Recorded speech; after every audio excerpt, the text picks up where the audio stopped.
இனியாவ காப்பாத்துறதற்காக தான் அருண் சிஜே அவர்கள எலிமினேட் பண்ணியிருக்காங்க அப்படிங்கிற மாரியான ஒரு வாதம் இப்ப சோசியல் மீடியால பயங்கர வைரலா போய்க்கிட்டு இருக்கு. அண்ட் ஃபேன்ஸ் நெறைய பேர் இத வந்து சொல்லி வந்துட்டு இருக்காங்க. அது என்ன அப்படிங்கிற கம்ப்ளீட் டீட்டெயில தான் இந்த ஒரு வீடியோல நம்ம பார்க்க போறோம். சரிகமப சீனியர் சீசன் 5 ரொம்பவே சூப்பரா போய்க்கிட்டு இருக்கு. கடந்த வாரம் அந்த ரவுண்ட்ல இருந்து அருண் சிஜே அவர்கள் வெளியேறியிருந்தாரு.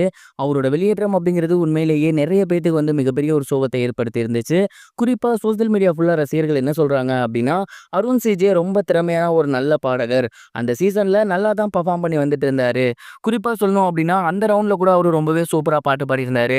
ஆனா, அவர வெளியேத்திருக்காங்க அப்படிங்கிறது உண்மையாலேயே நம்பவே முடியல.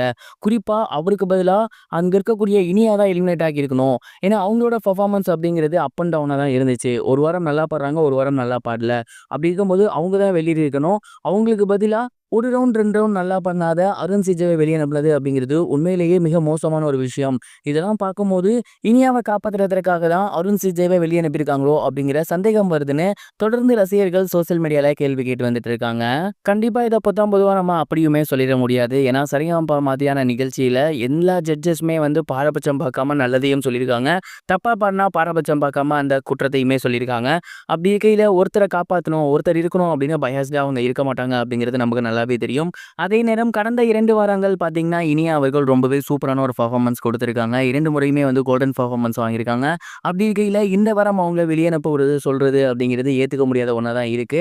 அருண் அவர்கள் இந்த வாரம் கொஞ்சம் சுமாரான ஒரு பெர்ஃபார்மன்ஸ் கொடுத்துட்டாரு. அந்த ஒரு காரணத்தினால தான் பார்த்தீங்கன்னா, அவரு வெளிய இருந்தாரு. இதற்கு முன்னாடியுமே ரசிகர்கள் தரங்கினி வெளிய போயிருக்கப்ப இதே மாதிரியான கேள்விய கேட்டிருந்தாங்க. தொடர்ந்து அதே தான் இப்ப அருண் வெளிய போறப்பயும் பேசுறாங்க. நீங்க இத பத்தி என்ன நினைக்கிறீங்க? ஒருவேளை உண்மையாவே இனியாவ சேனல் காப்பாத்துதுன்னு நினைக்கிறீங்களா? இல்ல இவங்களோட பெர்ஃபார்மன்ஸ் சரியில்லாம இவங்க வெளிய போயிருந்தாங்களா? உங்களோட தாட் என்ன அப்படிங்கிறத மறக்காம கமெண்ட் பாக்ஸ்ல ஷேர் பண்ணுங்க. இது ஒரு புறம் இருக்க நடிகர் தனுஷ் அவர்கள் ரீசென்ட்டா இட்லி கடை ஆடியோ லான்ச்ல ரொம்பவே எமோஷனலா பேசியிருந்தது ரசிகர்கள் மத்தியில ரொம்பவே வைரலா போய்க்கிட்டு இருக்கு. குறிப்பா அவர் என்ன சொல்லியிருந்தாரு அப்படின்னா, சின்ன வயசுல நாங்கலாம் வந்துட்டு எங்க சொந்த ஊர்ல இருந்தோம். அப்ப வந்து அங்க ஒரு இட்லி கடை இருக்கும். பயங்கர டேஸ்ட்டா இருக்கும். ஆனா வாங்கி சாப்பிட காசு இருக்காது. அங்க எவ்வளோ பூ பறிச்சு தரோமோ அதுக்கு காசு தருவாங்க. நானும் என் சிப்லிங்ஸ் எல்லாமே சேர்ந்து பூவெல்லாம் பறிச்சு குடுத்து ரூ. 2க்கு 4 இட்லி தருவாங்க. அப்ப அந்த கடையில போய் சாப்பிட்டுருக்கோம். அந்த கடை எனக்கு அவ்வளவு பிடிக்கும்.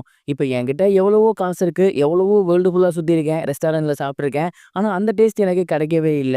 அதனால அந்த இட்லி கடைய படமா எடுக்கணும்னு நெனச்சேன். அந்த கிராமத்துல நான் யார் யார பார்த்தனோ, என்னென்ன கேரக்டர் என் மனசுல இருந்துச்சோ, அவங்கள தான் இங்க கொண்டு வந்திருக்கேன். அது மட்டும் இல்லாம என் வாழ்க்கையில இருக்க ஒரு சிலருமே இந்த படத்துல இருக்காங்க.